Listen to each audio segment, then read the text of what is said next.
Welcome to Kidmissing Radio. I'm your host, Angelina Wilson. Today I'm all on my own, but I wanted to do an episode. I hope you enjoy it. Before I begin, I am very excited to give you this programming note. Our podcast has been picked up by Verbal, VURBL. Just another place where you can listen to this show. I want to talk about two cases today. First, I want to talk about the case of Mary Lozano. She was a 4-year-old little girl who vanished from Venice, California on February 13th, 1969. She was a tiny 4-year-old. She vanished from her bedroom in the middle of the night. Her neighbors saw a man standing in front of the sliding glass doors to her family home around 3 a.m. Police at that point came to the frightening realization she had been abducted by a stranger. That's absolutely horrifying. Mary had scars on her feet because she had extra toes that were amputated. Her parents and a disabled aunt were awakened by her cries for help, but thought that she was sleep talking. I guess it was something that she did, like got real upset in her sleep. To me, that is terrifying to think. And I also think that the parents probably were devastated. Her brother was in the bedroom with her. I don't know exactly how old he was, but I wonder if he was ever questioned about whether he saw someone. But according to sources, he didn't even wake up, which I find hard to believe if everybody else heard her screaming. The next case that I'd like to talk about is one that I mentioned briefly on Kidmissing TV. Summer Wells. She was 5 years old. She went missing from Rogersville, Tennessee. Her case is under investigation by the Tennessee Bureau of Investigation, or the TBI, and their phone number is 1-800-TBI-FIND. And I'll repeat that again at the end. Summer went missing from her home on June 15th, 2021. She was just 3 feet tall and weighed 40 pounds. According to her brother, she went downstairs to play in the playroom in the basement. The basement door was always open, or at least unlocked. They lived in a pretty rural area, so they didn't think much of it. I think those of us who grew up in those types of areas didn't grow up with locked doors. I didn't. I didn't start locking my doors myself until I was an adult. Even living on Main Street in our little nothing town, we never locked our doors. We lived in a town of 3,000 people, and we just didn't. It has ballooned to about 9, but it's still mostly rural. With a giant state forest in the middle. Anyway, it is the kind of place that she lived. She lived in the woods, so they just didn't think anything of it. It was the last time her brother saw her. So her mother called for her. When she didn't come upstairs, she thought that was odd because she listened pretty well. She was a good little listener. So she went down to look, and she wasn't there. Wait a minute. Where is she? She went outside, running around looking, couldn't find her. And they don't really have volunteers in this case searching because of the terrain, because of the area. They wanted trained searchers, but they found hundreds of them. 4 canine teams, helicopters, and more.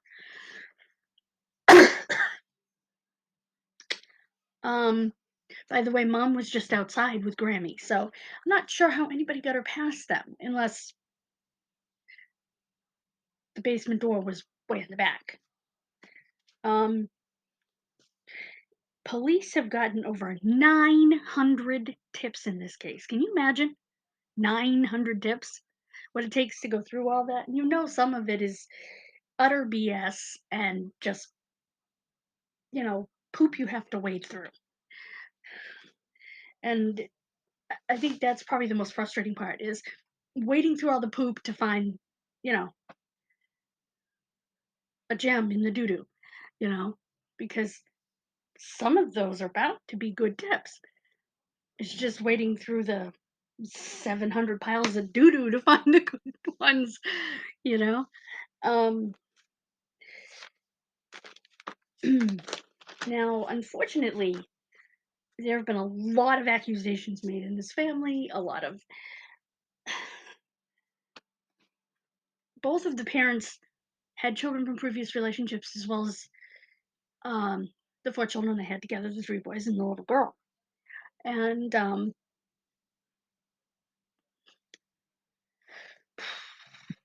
so their lives were a little screwed up.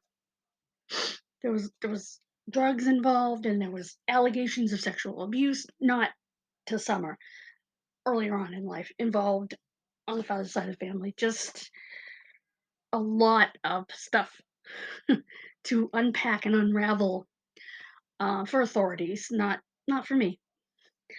Um,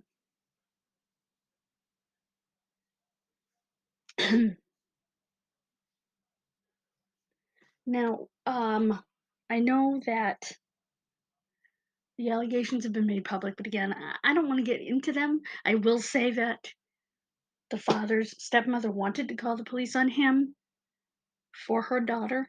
That's all I'll say. But his father allegedly didn't allow it. Um, and like I said, the parents of this little girl were addicts.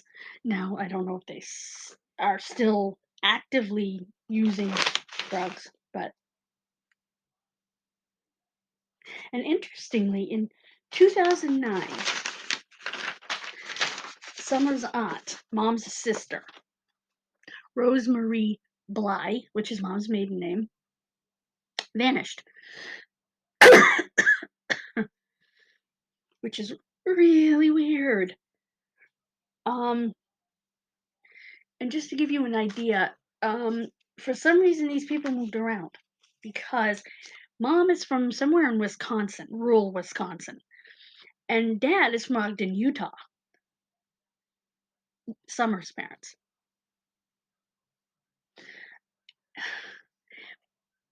The mother, her name is Candace, made a weird call to the father's stepsister, fake crying and going on, and it was a total prank.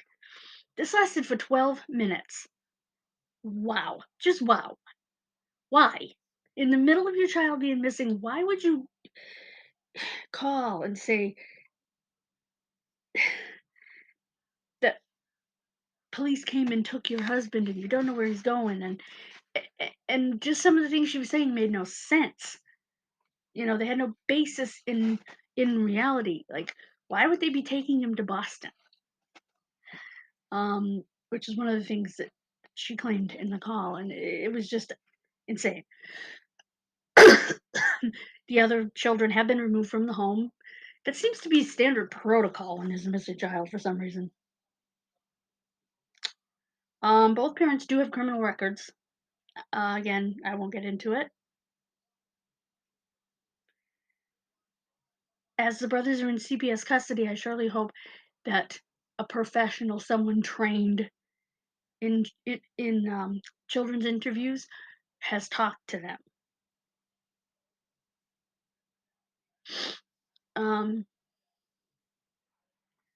Now, some of the pictures of Summer have her with a bob haircut, like my new haircut.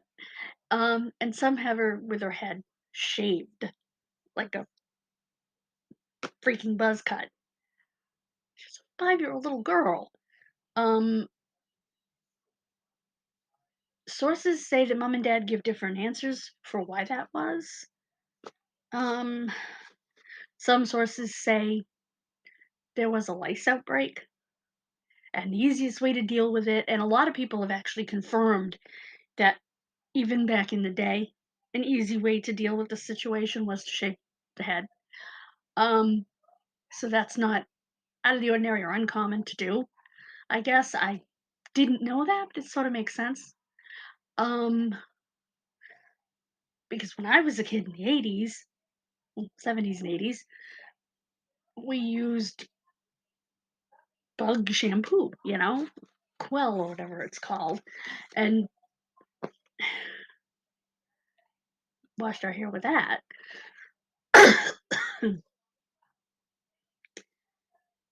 So I don't know if they did that, or if I don't know, you know? I don't know if they did it. Somebody suggested that maybe they did it because she wanted to be like her brothers, and that's definitely a possibility. I was a tomboy. I did everything the boys did, even if I failed at it. Which, believe me, a lot of times I did. Climbing trees was not easy for me. I was short, I was tiny, but I loved doing it. I loved climbing fences. I loved just running around playing cops and robbers and all that stuff. And I'm sure she did the same thing growing up with boys. Because I too grew up with boys. I grew up with my two male cousins, one 5 months older and one 11 months younger. So basically all the same age. And that's what I did. And I got into sports. Um, Watching it, not doing it. I was terrible at sports. I played softball, and that was an utter disaster. But anyway, loved my coach. Um, Now, earlier in the day, before the disappearance happened, the mother had taken the grandmother, who was living on their property. I think she was living in a trailer or something. Because they had a huge piece of land which had been left to them, and she had taken her for an appointment, and either she had called this boy or this boy had called her. I'm not sure which. He was 15. Her oldest son is 12, so that's not totally unusual. Although she left the kids home alone except for the little girl when she took the mother. And she called him and said, "You want to hang? You want to come and go swimming with us and stuff?" And oh, okay. And his mother said that was fine because I guess they'd had a small falling out, but they had been best friends forever. So, for a really long time. So she said, "Yeah, he can go with you." I'm just glad that they didn't let whatever happened between them affect the relationship that the child had with the mother and her children. Um, so they went swimming, a little swimming hole. Kind of reminds me of the little swimming hole up by West Hill Dam, the way they described it. And someone said that the boy, now, I didn't hear the little boy say this, but I say little boy, he was 15, that something that might have happened to Summer was that he had saved her from a near drowning, and that hours later she may have succumbed to something called dry drowning. Now, dry drowning is when you've had a situation like that, and later, hours later, you die. You essentially drown later. It's like delayed drowning. It's a thing. Look it up. It's weird, but again, that's what one source said was a possibility. But if that were the case, why would the mother have immediately called 911? Now I know, yeah, the mother had a cell phone. Why didn't she immediately call 911 if that was the case? There is a picture of the little girl that day laying on 2 gallons of milk in the back seat. It was a hot day. It was June, it's Tennessee. Um, Sound asleep. Some people have said, "Oh, she's dead in that picture." No. Look at that picture. She's sleeping. I even said that to my mother. I said, "She's sleeping. Look at her little hands." Um, if you see the picture, sorry, I keep saying you will see, like I said, she's leaning over on, it was probably hot and it felt good, onto the milk, asleep, and you can see her little hands kind of flopped and partly open but partly closed in that sort of little kid way. I don't know how to explain it. Even adults do it, I suppose. Um, so you could just tell by looking at her that she was asleep, even looking at her face, that she was not dead, like a lot of people said. Um, and no one in their right mind would take a picture of their child dead and then post it everywhere. I'm sorry, even an addict has more sense than that. Um, so anyway, the boy states that while he was with them, they were going to a drive-through. They got some food and stuff. Candace got a call from her husband saying that um, there had been a perv hanging around the neighborhood. Now, nobody's sure how he would know that because he was at work at the time. Had he gone home for lunch and saw a strange vehicle? I just don't know. Had somebody from the neighborhood, a good friend of his, called him? I don't know. Doesn't look like the houses are very close together if you look at the aerial photo. There's a lot of acreage there, so I just, it's confusing. If you have an answer, let me know. You can contact me, by the way, at kidmissingtv@icloud.com. And if you have a case you want me to do, if you want to be a guest, if you know somebody who might want to be a guest, or like I said, in case you want me to research and do here or do over on my YouTube, just Kidmissing TV. Um, like I said, email me, kidmissingtv@icloud.com. You can also contact me via Twitter, Facebook, again, Facebook, Angelina Wilson, or Kid Missing's Facebook page, or the Finding the Missing Children Facebook page, both of which I run.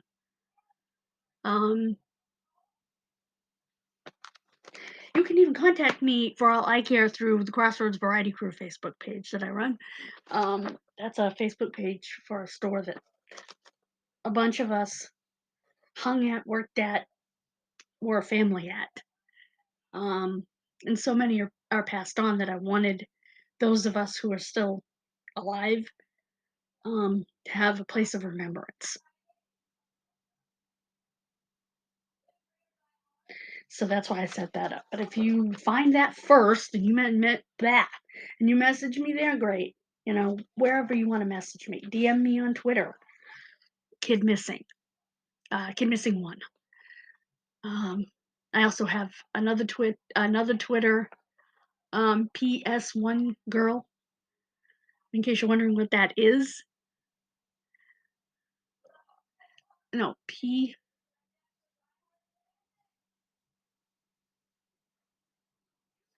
Yeah, no, yeah. It's it's PS1 is the phenomenal AJ Styles one. Number one, in other words. So you can DM me there. Like I said, you can get me. You can write on my blog. Somebody even contacted me on Pinterest, for gosh sakes, under Angelina Wilson. So anywhere you want to. Anyway, back to the case. So how did Dad know that there was this perv hanging around? Now, something that struck me in this case when the 15-year-old was talking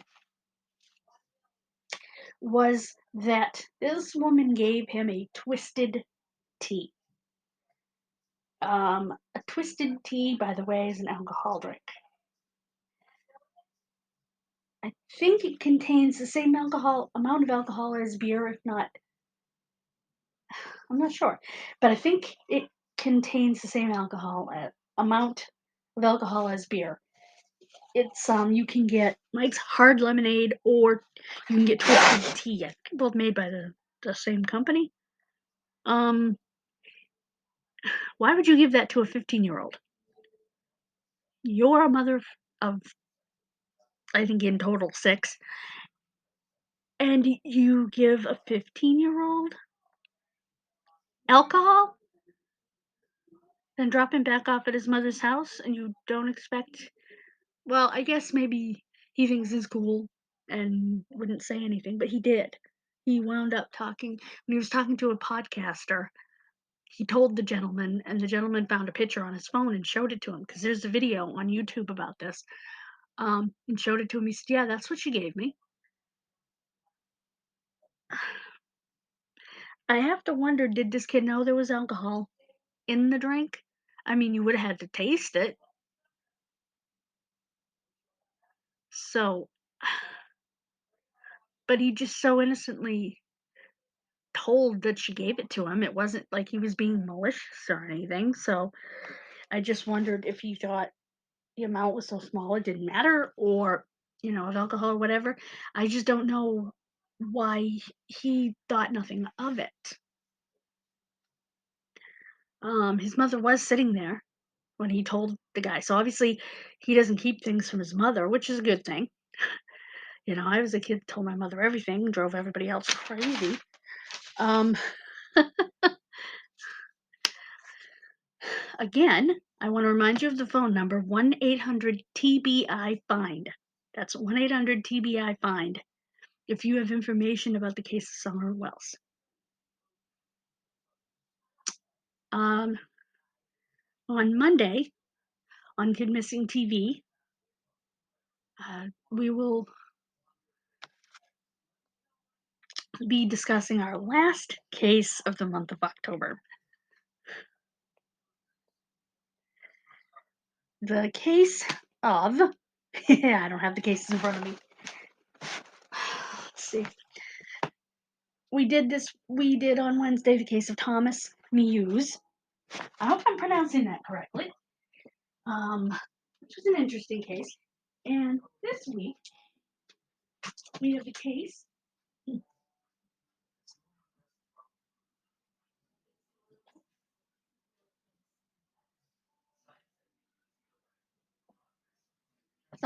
of Jessica Gutierrez, little 4-year-old girl. Interesting case.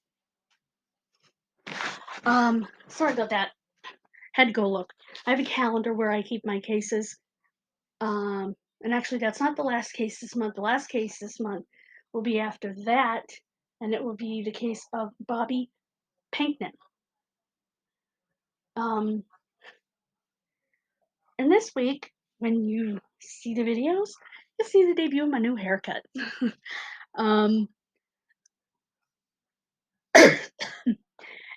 As I mentioned on, hold on, shh, mentioned on, yes, sorry, mentioned on the video before that,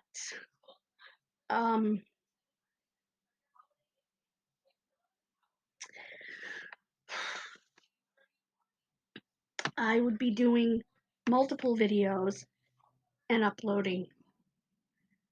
And that's what I've been doing. I've been doing about 3 per weekend, 2 or 3 per weekend, to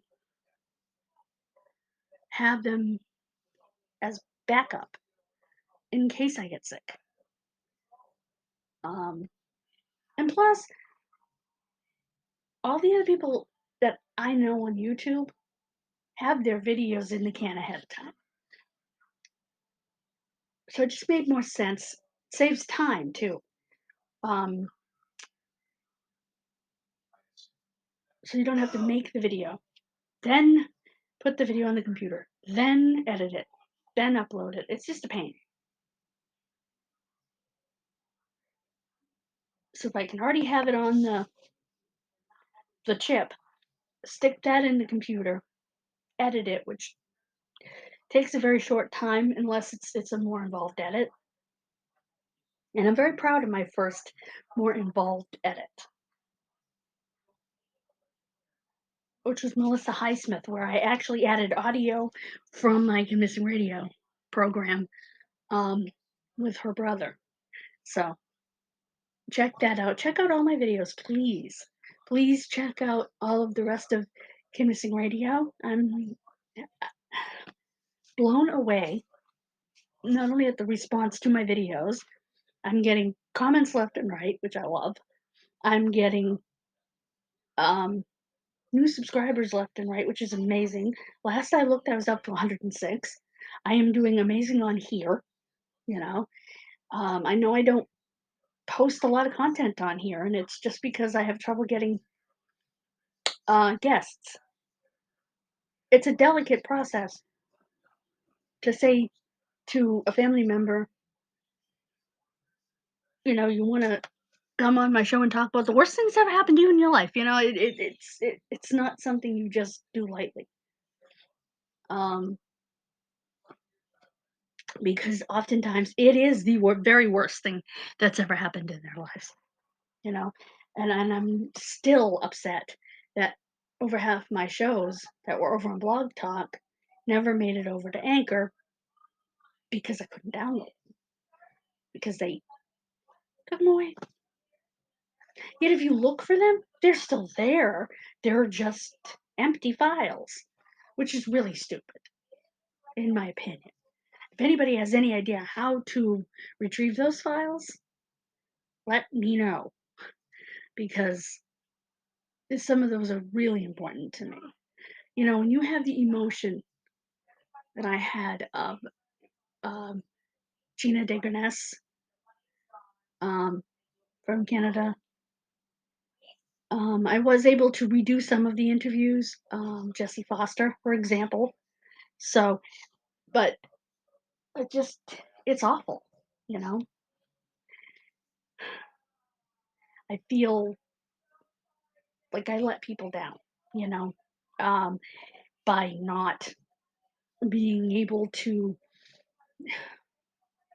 I guess I assumed, you know what they say about assume, that I could still download my intellectual property even though that they were removing it from them. They would still give me the ability to download my intellectual property because it belongs to me. I did the work.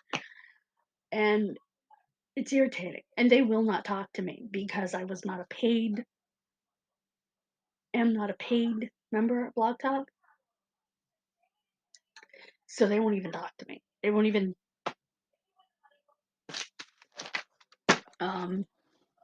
dignify me with a response.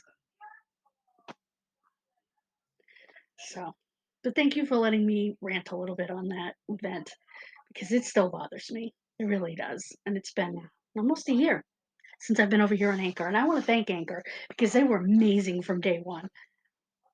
I mean, they emailed me back and forth until we got this thing straightened out. Because Blog Talk tried to block this too. And Anchor was amazing. And I thank my friend Mo for getting me on Anchor. And I hope you guys enjoyed the show. Again, contact me at kidmissingtv at yahoo.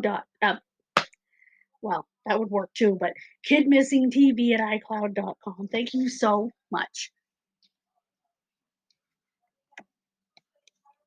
Have a blessed day.